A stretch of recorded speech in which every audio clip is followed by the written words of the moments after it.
Bom dia, às 9 horas e 45 minutos, 15 para as 10, do dia 10 de janeiro de 2023, estamos gravando mais um vídeo da nossa série Muito Além de Jung, que na verdade pretende mostrar a vocês como o homem deveria ser educado. Deveria. O motivo de eu ter entrado no YouTube foi para fazer um curso de reeducação de adultos, porque o adulto, 89% da humanidade, não sabe o que está fazendo nesse planeta. Então, eu, movido por essa vontade de dizer a essas pessoas que estão desorientadas, desnorteadas e são simbolizadas no tarô pelo louco, eu idealizei o curso que é registrado, Tarosofia, que é a reorientação da humanidade, mas que não teve a repercussão que eu esperava, pois a humanidade é aquela história, né? Vejam bem, Leandro Carnal casou, e casou com um jovem mais novo do que ele, com 27 anos. Ora, o que é que isso afeta a nossa vida? Nada. Mas teve 800 mil visualizações. Então você vê como é que o brasileiro é, vamos dizer assim, uma topeira. Pega um fato que pertence à vida particular, exclusiva, que não nos interessa a ele e aos amigos mais próximos dele, e isso se torna um acontecimento fantástico. Bento XVI morre e vai ficar 5 dias exposto na Praça do Vaticano. O que é que isso vai mudar a sua vida? Pelé morre. Antes dele morrer, 10 dias antes, o mundo todo já estava em comoção, porque Pelé morreu. E pergunto de novo, em que é que isso vai mudar a sua vida? Agora tem outro aí. Quem é o próximo? Outro, rei, rainha, a rainha da Inglaterra.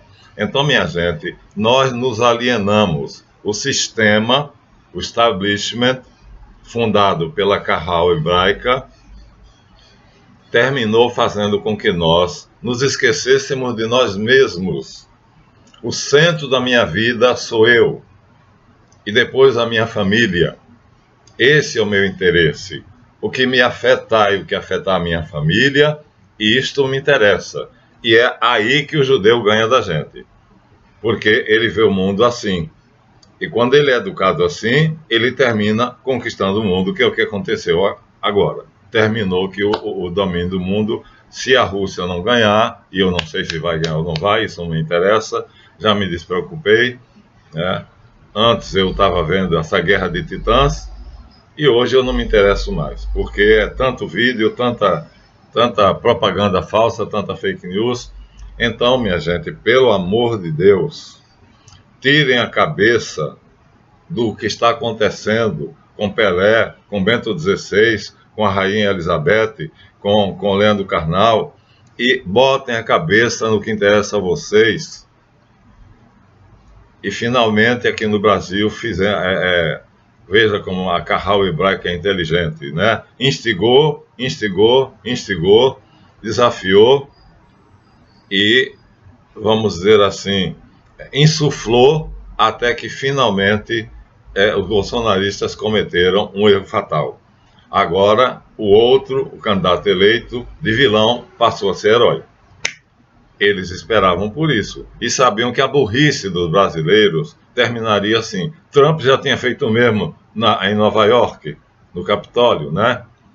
Ou no Congresso. Então, minha gente, não é só no Brasil. O mundo emborreceu. E aqui é um chamado à atenção. Pelo amor de Deus, quem é que vai pagar suas contas no final do mês? Quem é que vai botar a comida na sua mesa? Se os caminhoneiros fizeram uma greve a esse momento que eles ameaçam, que seria a última resistência contra o novo governo que eles não aceitam, nós vamos sofrer, nós. E é isso que nos interessa. É sobre isso que a gente deveria estar falando. E os idiotas que fizeram no Brasil, aqui na esplanada dos ministérios, né? O que o os adeptos do Trump fizeram lá nos Estados Unidos, embarcaram, né? Eles era uma jogada de xadrez, estavam esperando o momento que isso acontecia, né? Eles insuflaram e ficaram esperando. E aconteceu. Por quê? Porque o brasileiro é burro. Pelé tinha toda a razão quando dizia: o brasileiro não sabe votar. E não sabe, não é só votar, não sabe pensar.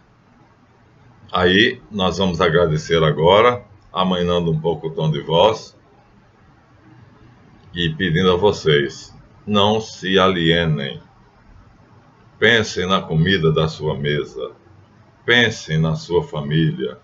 Pensem que Bento XVI não vai, a morte dele, da rainha da Inglaterra, de Pelé, ou o casamento de Leandro Carnal, não vai trazer comida para a tua mesa, não vai trazer aumento do salário para você, e, no entanto, você fica grudado no jornal ou nas lives, e isso passa a ser a coisa mais importante da sua vida. É a maior burrice que alguém pode fazer.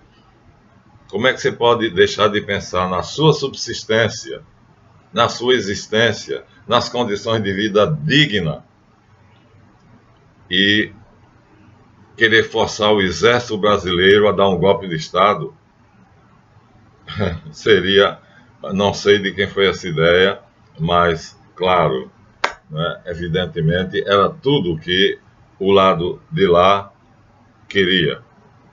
E aconteceu. Então, vamos pedir a vocês, então, que recebam meus agradecimentos. Eu sei que o meu canal é muito pobre, é muito artesanal. Eu não tenho conhecimento dos grandes recursos tectônicos que fazem os grandes canais aparecerem, mas pelo menos eu tenho a verdade.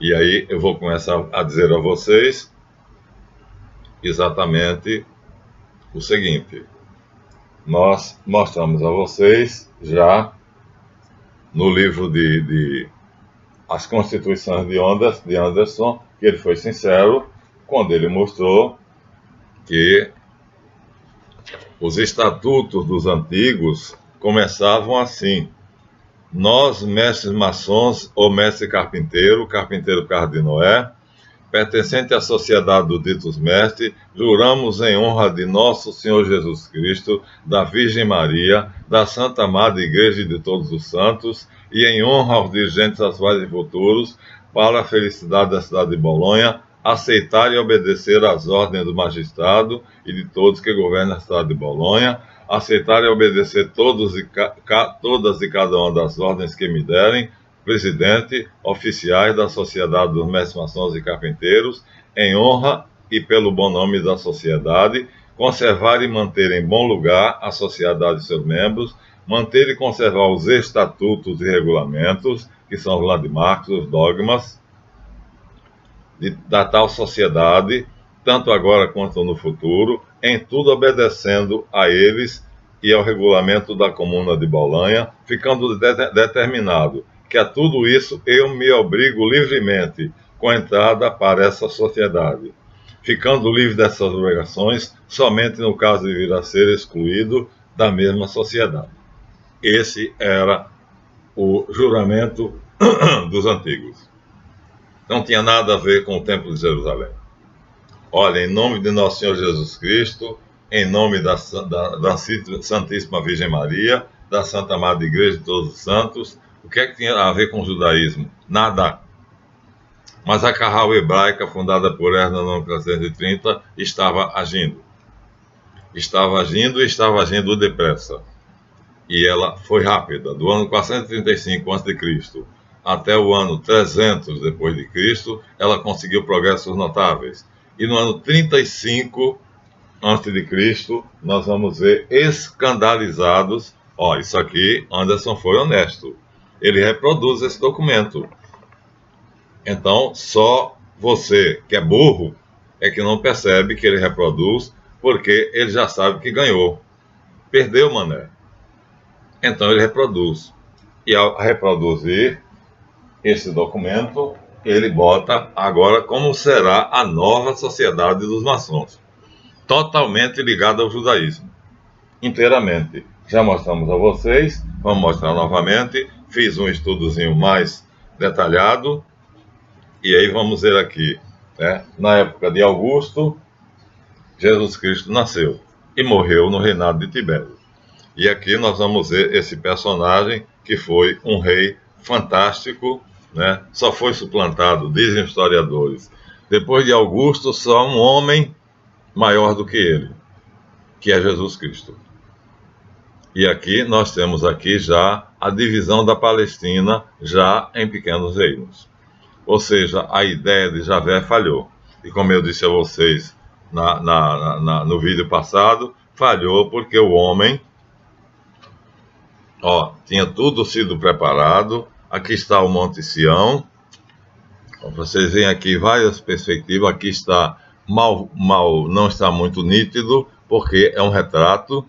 Aqui já está mais claro que a linha branca delimita o território do templo, sendo que o templo vai ficar exatamente nesse cantinho aqui, né? E aqui nós já temos com mais detalhes o templo e o palácio de Davi, e aqui nós temos também a mesma coisa. Nós não tínhamos nada a ver com isso. Embora o judaísmo seja um sistema admirável, né? Eu tenho a maior admiração por Meir Metzila Melamed, eu tenho a maior admiração pela história judaica. Eu sou perito em história judaica. Um judeu conversando num grupo comigo, em determinado momento, eram 5 membros, um dos membros disse assim: você não fala nada, estamos falando dos judeus, e você é judeu, fica calado. E ele olhou para mim e disse: como é que eu vou falar alguma coisa se esse rapaz aí sabe mais do meu povo do que eu? Eu não digo isso com orgulho. Eu digo isso porque eu amo os judeus, porque eu sei que a nossa raiz são eles. Como Paulo disse, se Deus plantou a árvore e fez as raízes santas, os galhos terão que ser santos, o tronco terá que ser santo. Os judeus pecaram para que os pagãos entrassem na economia da salvação, mas Deus não rejeita as suas promessas, ele não revoga os seus desígnios, porque o pensamento dele é sábio, amoroso e bom. Então foi apenas uma prevaricação que Deus sabia que haveria, para que nós pagãos entrássemos na economia da salvação. Então, estamos esperando a conversão deles, que está acontecendo. Já disse a vocês em outros vídeos que existem mais sinagogas de judeu messiânico em Jerusalém do que de judeus ortodoxos. Olha bem, vou repetir. Foi feito um censo e esse recenseamento chegou à conclusão que hoje, se você for olhar a cidade de Jerusalém, os rabinos que dirigem sinagogas em que aceitam Jesus como Messias são em número muitíssimo maior do que os rabinos que não aceitam, que ainda estão esperando o Messias. Mas acontece que a desgraça foi feita por Esdras. Apesar disso, a resistência está acontecendo. Ele chegou à conclusão belíssima de que ele era o Messias. E aí ele sequestrou o templo de Jerusalém, sequestrou o Corbã, impôs o dízimo. Não era obrigatório, porque já se pagava o imposto ao rei Xerxes, ao rei Dario, aos reis persas. Xerxes é o da época dele, mas ele ainda conhece Ciro e Dario. Então tinha 2 impostos. O coitado do judeu pagava, então na Canaã antiga, na Palestina antiga, ele pagava um imposto ao conquistador persa e pagava um imposto a Esdras, ao templo. E foi empobrecendo, empobrecendo, empobrecendo, até chegar à miséria. E é exatamente nessa situação de miséria que Jesus vai encontrá-lo. 35 anos antes da vinda de Jesus, a quantidade de miseráveis era superabundante. E cadê o Corbão, o tesouro do templo, que era para sustentar eles? Os coxos, os aleijados, os pobres, os órfãos, as viúvas, né, os incapazes. Havia um tesouro, e esse tesouro era renovado, porque cada pessoa que produzia dava 10% do produto do seu trabalho para o Corbã. E esse dinheiro passou a ficar nas mãos dos lacaios de Esdras. A partir do ano 435, ele dá um golpe, e esse golpe é magistral, porque ele faz uma assembleia, vou repetir, para que vocês entendam bem. Hoje eu amanheci com a corda toda, e ele faz o quê? Ele reúne todos os sacerdotes, levitas e não levitas, pagãos e judeus, não interessa para ele não tem o menor respeito pela religião, ele quer uma sociedade profana, que vai ser o Talmud, a Mishnah, o sagrado Zohar, disse um amigo meu, pelo amor de Deus, é uma estupidez sem tamanho. Onde é que tem sagrado no Zohar? A mentalidade de que o judeu é o povo elegido. Vamos mostrar já que Eduardo Sklar não concorda com isso. Então, o que é que acontece? O que é que acontece é que o Templo de Jerusalém, que ali estava, né, em uma perspectiva, aqui agora é mostrado ele todo, ele completo. E aí Esdras venceu. Ele tomou o templo. Isso aqui tudo era do sumo sacerdote Josué, que era legítimo, que obedecia, que governava junto com Zorobabel. Eles governavam isso, mas esse território era exclusivo do sumo sacerdote. Aqui o rei não se metia. Acontece que o golpe de Esdras faz aquilo que o padre Federico Dattler e Célio Silva, na sua monografia, diz: jamais se ouviu dizer antes. Ele acumula as funções de legislador de Moisés, ele acumula as funções de sacerdócio de Melquisedeque, ele acumula as funções de rei de Davi. Pensem bem nisso, minha gente. Como esse homem é diabólico, é inteligente, ele consegue convencer a Assembleia dos chefes das tribos, depois da libertação do cativeiro, que ele vai instaurar uma nova ordem, porque durante o tempo do cativeiro, os judeus ficaram completamente desorientados. Ele agora vai reorientar, só que ele vai orientar na direção do inferno.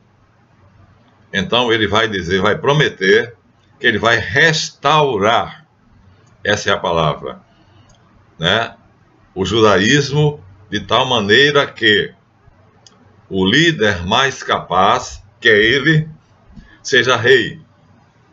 Mas, como ele é levita, é sacerdote, ele também tem direito ao sumo sacerdócio. Mas para isso ele teria que ser filho de Arão, e não é. Mas no currículo dele, que ele apresenta a Dario, ele diz que é. Está lá, no livro de Esdras. Podem ler. E promete mais ainda. Os tempos de saudade em que nós vivíamos no deserto, sob a proteção de Deus, e Deus fazia milagre atrás de milagre, fazia codornizes chover do céu, e o maná, e o pão, e não nos faltava água como em Meribá. E ele convence o povo de que ele vai conseguir fazer uma nova reestruturação, baseada na conquista do templo. Ele domina isso aqui, mas não só isso aqui. Ele domina toda a Palestina, ele domina a Síria, porque ele vai fazer um acordo com os gregos, com os fenícios, com os sidônios, que já tinham sido alinhavados por Davi, e ele vai destruir a prole de Zorobabel e Salatiel, que são os herdeiros de Davi legítimos, e ele vai destruir a prole de Josué, que é o sumo sacerdote. E aí, esse vai ser o modelo do templo, mas que será a uniformização. Ou seja, a partir de Esdras, a sociedade e o homem judeu se tornam isto. Cada criança, a partir dos 7 anos, tem que aprender a controlar os instintos. A partir dos 12, tem que aprender a controlar os sentimentos. E daí para frente, tem que aprender a controlar o cérebro. A figura é muito bem feita no livro, no Sefer Yetzirah do Aryeh Kaplan. O cérebro representado pelo fogo, a letra Shin. O ar, o peito, representado pelo Aleph. E os intestinos e os pés representados pelo Meme, água. Ar, fogo e água. A terra é o homem. É o homem total. Então, esse é o modelo que vai servir para educar os novos judeus e uniformizar. Olha só, Célio Silva chega a dizer, baseado no testemunho de 3 grandes teólogos, exegetas e biblicistas, que jamais se ouviu dizer, e o padre Federico Dattler assina embaixo, nem antes nem depois do cativeiro, que alguém tivesse acumulado os poderes de Moisés, os poderes de Melquisedeque e os poderes de Davi.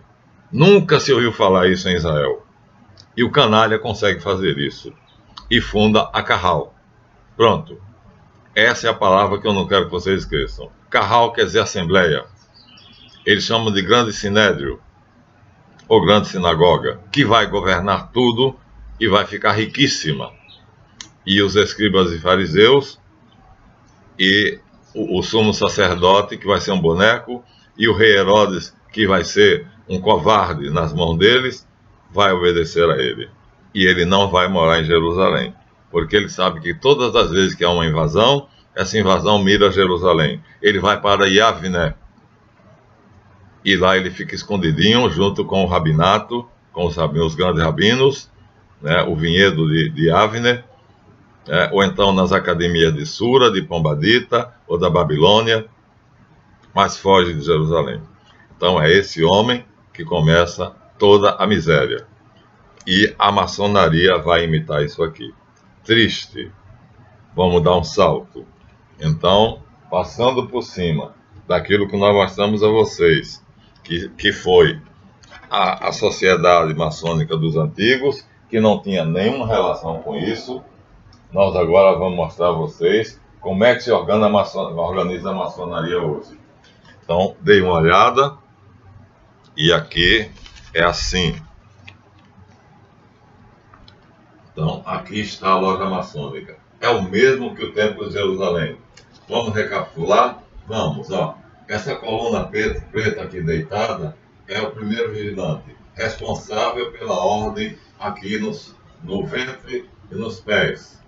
Tudo o que acontece aqui é da responsabilidade dele.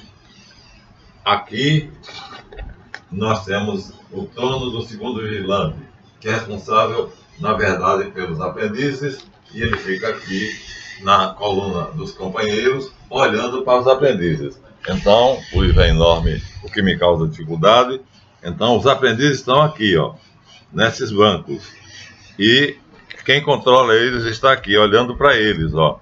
Olhando por quê? Porque se você piscar, ele vai te chamar a atenção. Então, ele controla os aprendizes, mas ele controla e está do lado oposto. Por que está do lado oposto? Para poder ver bem.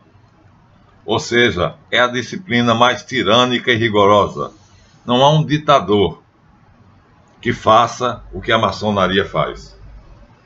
É uma ditadura livremente consentida, segundo eles. Então, nós entramos no templo por aqui, encontramos então o cobridor externo, depois o cobridor interno, depois o trono do primeiro vigilante, continuamos, e ao continuar nós vamos encontrar o pavimento mosaico, ou seja, aqui os intestinos e os pés, que portanto as camadas, os que aqui pode-se fazer algumas coisas, conversar, mas não em sessão, né? E aqui nós temos o peito, o pavimento mosaico, onde é prestado aqui o símbolo do coração. Então, de joelho você presta o juramento. Pronto. E aqui nós temos o quê? Aqui lá em cima, ó, nós temos o trono de Salomão. Estranho, né? Por que trono de Salomão? Está aqui, ó. E aqui a Shekinah. Não é a Shekinah, mas é um símbolo. Mas o bispo Macedo colocou a Shekinah. E aqui nós temos o orador e o secretário. Então, é uma cópia fiel.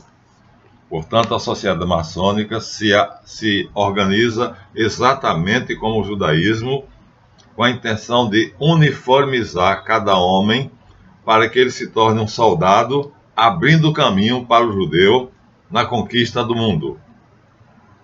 Que já fizeram, praticamente. Só falta a Eurásia. E a guerra que nós estamos vendo aí é exatamente por causa da conquista da Eurásia. Lembro a vocês, recebi uma resenha de um jornalista amigo em que a frase de Brzezinski é a seguinte: se quisermos continuar sendo o primeiro do mundo, os Estados Unidos, ele é conselheiro presidencial de 6 presidentes, teremos de conquistar a Eurásia. Quer dizer, a China, a Indonésia, as pequenas ilhas dali e a Rússia. A Rússia se rebela e não se rende. E é isso o motivo da guerra lá. E ninguém se lembra disso. Vocês têm memória curta. Graças a Deus eu tenho memória de elefante. E ele diz assim: se for necessário, recorreremos à cooptação dos líderes partidários. Ou seja, deram a Temer o que ele quiseram: 5 milhões de dólares. E ele foi para o Brasil, foi nomeado pelo próprio Bolsonaro, que não é aquele capitão que vocês supõem. O passaporte dele estava preso no STF, ele tirou o passaporte dele, mandou ele para o Líbano para ele gastar o dinheiro lá na Europa, porque aqui todo mundo acharia escandaloso que um deputado federal tivesse 5 milhões de reais, não é de dólares, 5 bilhões de reais, não é de dólares. Então são 5 bilhões de reais. Aqui todo mundo veria que ele era ladrão. Então o nosso queridíssimo Bolsonaro acaba com a Lava Jato, ou seja, os ladrões não serão mais punidos, porque o filho dele está na reta, e além disso ele manda Temer, nomeia embaixador do Líbano e vai gastar o dinheiro na Europa. É assim. Então não há covarde, não há herói, como dizia John Lennon, né? Eu quero que haja um mundo onde o povo não eleja nem heróis e nem vilões. Que cada homem respeite um ao outro. E aqui está, então. Esse é o esquema da maçonaria, o Templo de Jerusalém. E assim, judeus e maçons vão conquistar o mundo. Já o conseguiram. E aquele mecanismo que eu disse a vocês, que era feito, que o barracão, ou seja, o ateliê, era construído primeiro, e assim que terminava a construção era demolido, agora não. Agora não, porque agora eles vieram para ficar. Então aqui nós temos o primeiro templo maçônico. O primeiro, veja só, era apenas um ateliê, era uma oficina, o nome era esse. Então a oficina maçônica vai se tornar agora o templo. Aqui nós temos o primeiro templo maçônico. Templo? Por que templo? Porque é o Templo de Jerusalém. Vou mostrar a vocês. Está aqui, ó. Eu tenho o privilégio de ter. Esse é o primeiro templo maçônico. O primeiro. Agora, por que de ateliê se tornou templo? Porque é uma religião. Então eles esconderam, até que finalmente o segredo veio à tona. E aí, esse templo se multiplica em muitos. Não dá para contar toda a história, mas o fato é que eles têm um grande inimigo. E esse grande inimigo se chama Yeshua Natsi, Jesus de Nazaré. E aí todas as baterias vão soltar para ele. E aí, a pergunta agora que eu vou fazer a vocês, me desculpem, meus amigos, mas voltamos ao livro Hipóteses sobre Jesus. A grande pergunta é: por que as hipóteses são sempre sobre Jesus? Por que Jesus? Vitório Messori aqui responde. Mas olha, eu vou acrescentar mais alguma coisa. Eu vou perguntar a vocês. A minha queridíssima Ordem Rosa Cruz. As doutrinas secretas de Jesus. A vida mística de Jesus. Jesus, o grande essênio. Os anos ocultos de Jesus. Textos perdidos, karmas e encarnação, Jesus. E finalmente, em nossos dias, o Código da Vinci, que foi um sucesso. Por que sempre Jesus? Por que não se faz teoria sobre Buda, Lao Tse, Zoroastro? Né? Por que não sobre Maomé? Por que Jesus? Por que sempre Jesus? Vocês já perceberam isso? Parem para pensar. Porque Jesus é o grande perigo. Para eles é fundamental. Por isso, aqui no grau 33, eles vão obrigar o maçom a jurar que Jesus não ressuscitou. E no grau 15, no grau 15 eles vão obrigar o maçom a jurar que Jesus não ressuscitou. Não vou ler de novo, já está, basta, vocês, acho que basta a minha palavra, mas você imagine, eu sendo um cristão, não fiz esse juramento, nem faria jamais. E no grau 33, eles vão dizer, acabou, só temos 33 graus, agora vocês estão por si. Ué, mas não acabou a viagem? A maçonaria não me dar a luz para eu chegar até o fim? E Albert Pike diz, não, agora é com Lúcifer. Mas vejam bem, pelo amor de Deus, não embarquem nessa dos pentecostais. Lúcifer, que Albert Pike coloca aqui, é Mitra, porque ele tem na Estátua da Liberdade, ele está em toda a pujança, com aquela faixa e o livro da lei e os 7 raios. E então aqui é feita uma cooptação, ou seja, no grau 15 é negada a ressurreição de Jesus, o que não faz nenhum sentido, porque a maçonaria é a religiosa, ou então ela tem que admitir que é uma religião, como o pai que diz aqui, a maçonaria é uma religião. Então ele tem razão. Ah, mas aí um amigo diz assim, generalizar é perigoso. Não, não é perigoso, nós temos ali um templo, acabei de mostrar a vocês. Acabei de mostrar. O lugar onde os maçons se reúnem não chama ateliê, chama, meu querido amigo que diz que eu estou generalizando, você conhece algum lugar onde os maçons se reúnem em loja que se chame ateliê ou oficina? Só se for a companhionagem. Porque a maçonaria se reúne em loja num templo. E por que num templo? Porque é uma religião, exatamente como o pai que diz aqui. Não se enganem, diz ele. O que nós temos é uma religião. E para provar isso, eu desencavei o manual litúrgico. Litúrgico quer dizer cerimônia religiosa. Tá vendo, ó? Tá aqui, dos graus filosóficos do 4 ao 33. Não vou muito longe, mas vou apenas mostrar a vocês algumas coisas aqui curiosas. Não sei nem se vale a pena. Vamos passar assim rapidamente.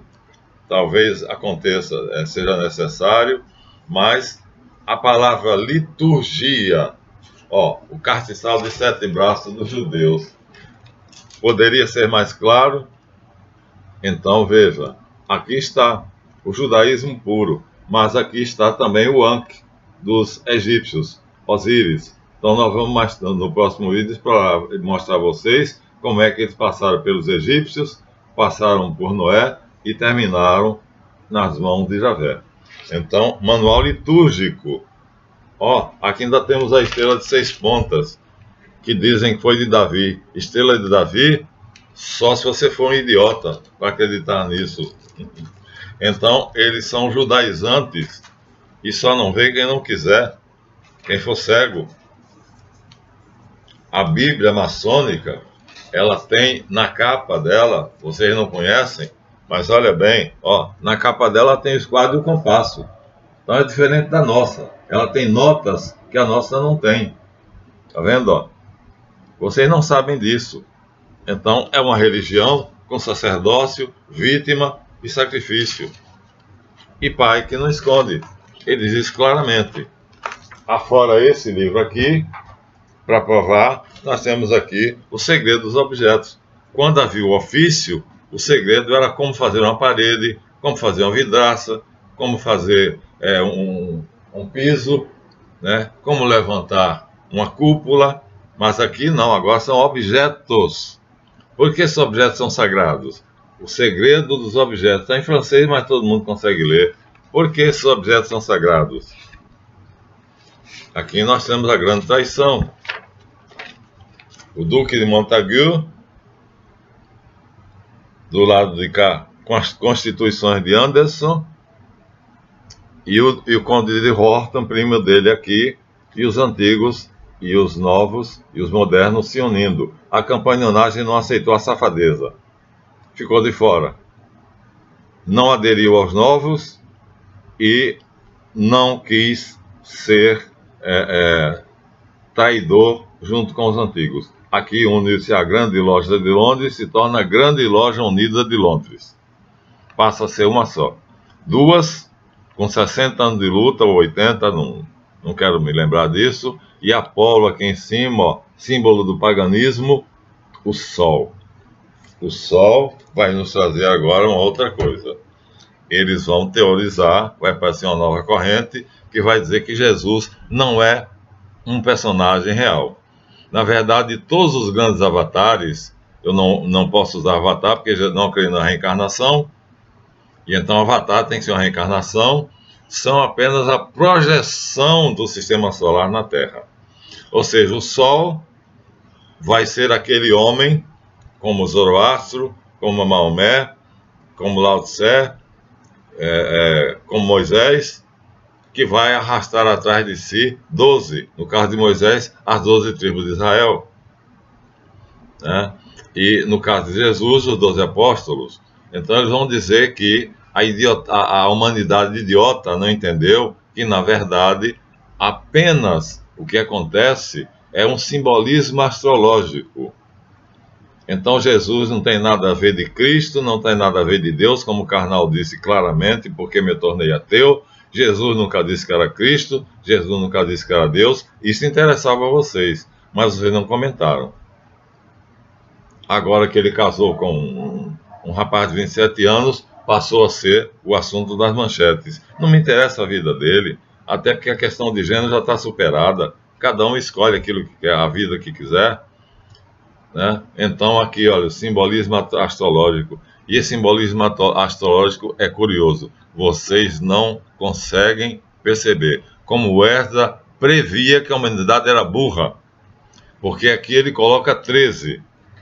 Nesse livro aqui é 13. Então é o Sol com os 12 signos zodiacais. Mas no livro seguinte, desmentindo o que está aqui, no livro seguinte, outro autor, aqui nós temos Oswald Wirth, famosíssimo, que usa o número 13, é mais consentâneo, mas aqui um desconhecido, Alan Oken, mostra os 7 raios de Mitra. Então, embora use o zodíaco, mas ele reduz esse zodíaco de 13 para 7. Se você olhar a coroa da Estátua da Liberdade, ela tem 7 raios. Então, ou é isso, ou é aquilo, não importa. O importante é, nós estamos diante de uma religião que no grau 33, para desespero de um cristão que chegou a esse grau, o discurso final é dito a ele que a caminhada não terminou. Ele achava que ali ia ser dito o grande segredo. Não tinha grande segredo. Agora vai com Lúcifer, no caso do pai, que veja, Lúcifer é a estátua da liberdade. Ele diz aqui claramente que os mestres antigos inventaram símbolos do Egito e da Babilônia, em que a Hura tem 7 potências. Está aí, os 7 raios, está vendo? Agora a gente entende por que 7, está vendo? 12 para usar o 2, mas aqui 7, porque aqui ele já está introduzindo a ideia do zoroastrismo. E essa 7 potência tem 4 masculinas e 3 femininas. Então, aqui está o que escandalizou um cristão que depois escreveu esse livro. E aí eles dizem, se vocês quiserem continuar agora chegando até a luz, a maçonaria só levou vocês até aí. Daí para frente a caminhada agora é de cada um. Vai adiante que você vai conseguir. Como é que você vai conseguir? Você vai conseguir se você conseguir entender o brahmanismo, se você conseguir entender o zoroastrismo, e o cristão sai escandalizado e escreve o livro Engano Fatal. É uma cooptação.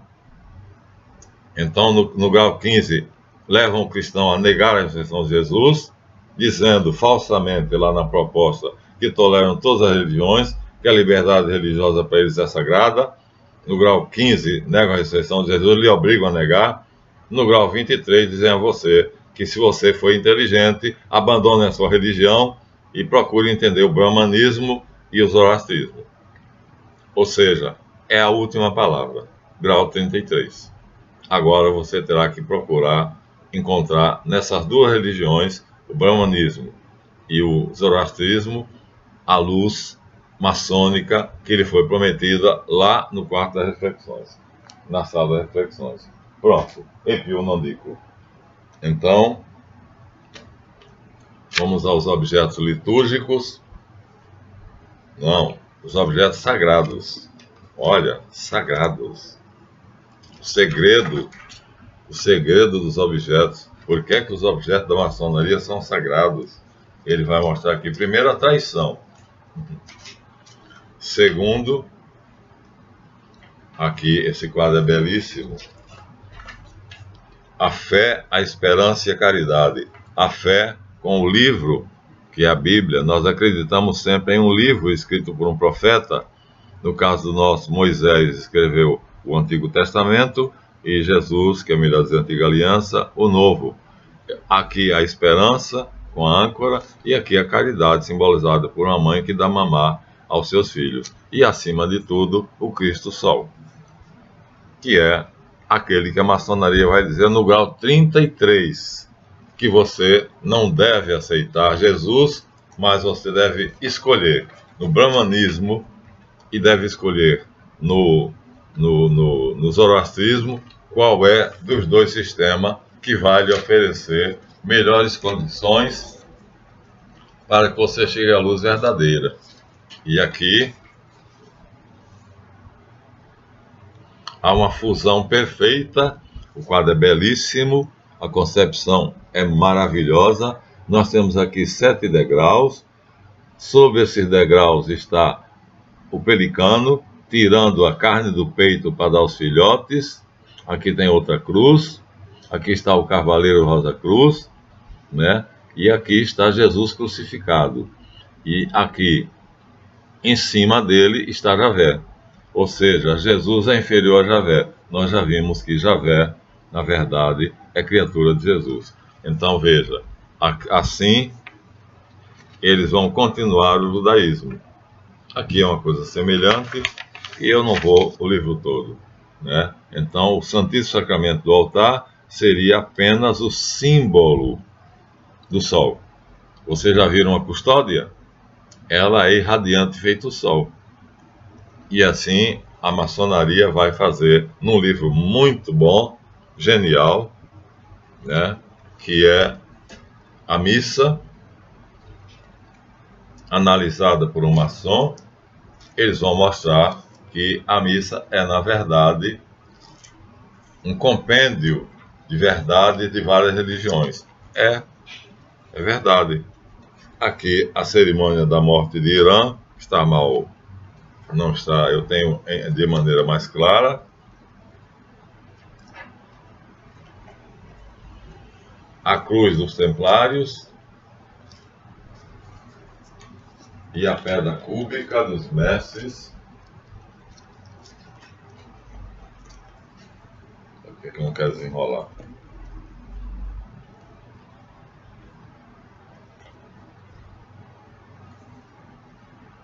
Aqui está tudo o que eles escondem. E aqui, com toda clareza. Então, quando é que você atinge a pedra cúbica? Quando é que você atinge a plenitude da cruz? Você atinge a plenitude da cruz quando você compreende que um templo maçônico deve ter mitra lá no fundo, olha a figura dele, tá vendo, ó? Como Cristo, e combinar o homem, simplesmente, a estrela de 5 pontas, com Javé. Aqui é o homem, o Adam Kadmon, ou o homem vitruviano, e aqui é Javé. Javé sempre é mais, aqui é a bandeira de Israel. Então, é uma mistureba, mas aqui está os segredos. E tem mais. Tem mais, eu não vou passar aqui por cima, não. Não vou passar porque aqui eles fazem o seguinte: eles pegam a loja maçônica e abrem um buraco em cima. Olha só, que falta de vergonha, ó. Eles derrubaram a parede, derrubaram o teto, tiraram o teto e mostram sem vergonhamente que a loja maçônica não passa do Templo de Jerusalém. Ó, tá vendo? Não é segredo mais nenhum. Está aqui. Então você entra aqui e você vai na direção do bispo, do seu bispo, com o nome de Venerável Mestre, que senta no trono de Salomão. É o Messias. Aqui está mais claro do que isso? Vocês querem mais claro do que isso? Pronto. Aquela figura que eu mostrei a vocês, que era grande, aqui está reduzida. Mas está reduzida, mas completamente clara. Você entra aqui, você faz o juramento aqui.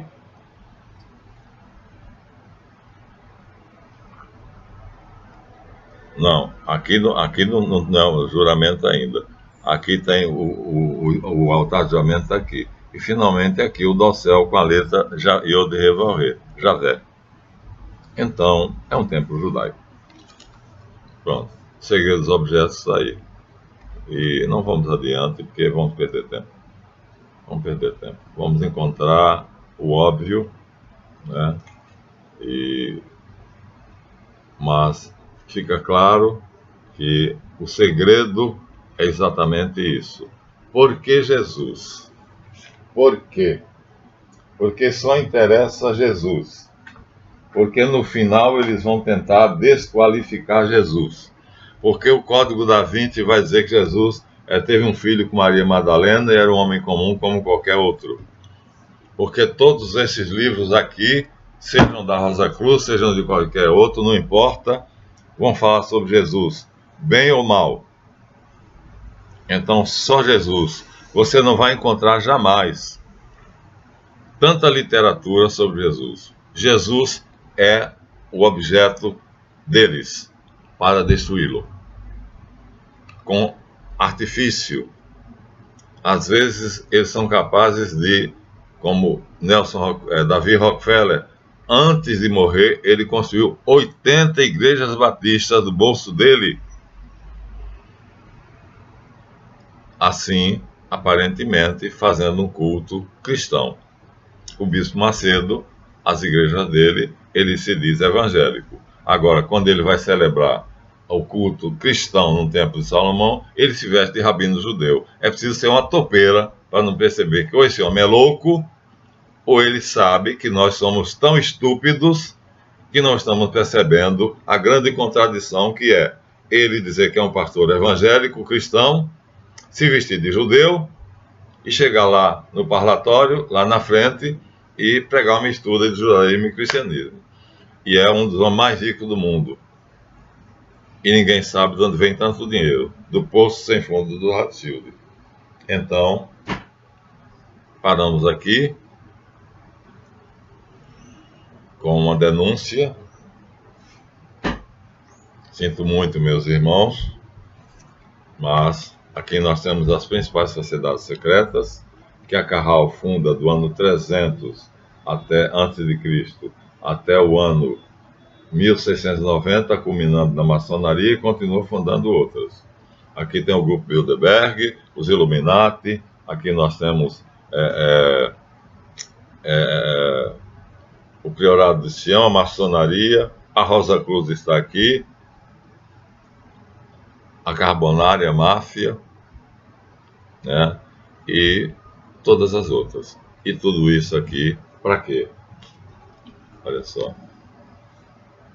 Eles dizem, para conquistar o domínio do mundo. Para entregar a quem?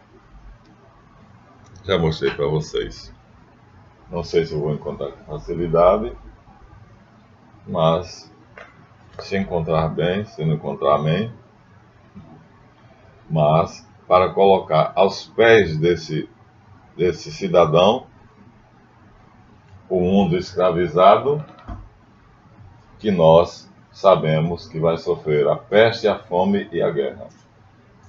E já passamos pela peste, estamos passando pela guerra e agora nos aguarda a fome. Tomara que não chegue ao Brasil, porque nos países europeus já chegou. Não está aqui. Talvez esteja aqui. Mas vocês já conhecem a cara dele. É o meu queridíssimo amigo Nat. Nós temos uma intimidade muito grande, né? Ele não sabe que eu existo, Mas não é só ele não, é toda a dinastia Rothschild. Eu tenho em 2 volumes toda a história feita por M.S. King da dinastia Rothschild. Um escândalo. Um escândalo. Como também é um escândalo o filme da vida do Bispo Macedo.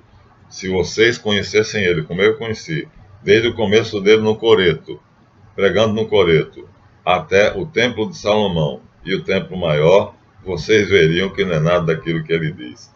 Então, meus amigos, a questão toda é tornar a humanidade embrutecida, emburrecida. 90% da humanidade não pensa. E agora estamos já com o rei do mundo. Ou seja, o mundo tem um rei. Por acaso, não consegui encontrar. Não tem importância.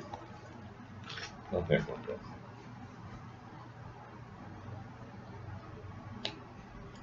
Vamos continuar no próximo. E aqui está a prova do triunfo dele. Muita gente deixou de ser cristão por causa desse livro. Uma hipótese sobre Jesus. Muita gente acredita que Margaret Clark Prophet encontrou no Tibete o túmulo do profeta Issa e os livros secretos que ele deixou sobre karma e reencarnação.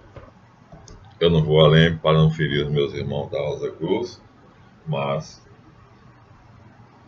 o objetivo das sociedades secretas é terem o mundo nas mãos e oferecerem ao plano dos Rothschild, que governam soberanamente, mas Putin parece estar dando trabalho a eles. Não sei como é que vai ficar, também não quero nem saber. Eu não posso fazer nada. Eu estou lutando pela minha família. Já passamos 1 minuto. Então até o próximo e talvez eu ainda use algum desse material para clarificar, mas ficou claro. Eu acho que mais claro do que isso, impossível. A primeira sociedade que quer robôs, homens como se fossem um exército de robôs, mecanicamente uma ordem sai do Grande Dragão de Londres. Vocês já notaram isso? Quando se falou na nova ordem mundial, eu recebi 2 vídeos em que todas as emissoras de rádio e televisão do mundo falavam que ia acontecer a nova ordem mundial. Então, olha, mais de 90 estações de televisão e de rádio. A notícia era uma só. Logo, a palavra desse homem é automaticamente a ordem e a lei imposta ao mundo. Se é que Putin não vai fazer ele ter trabalho. Aí, vamos ver. O futuro dirá. E eu acho que é um futuro que não será tão próximo assim. Obrigado a todos pela visualização. Desse vídeo eu me emocionei um pouco, porque eu amanheci hoje bastante disposto. E agora até o próximo vídeo. Esse é o número 7.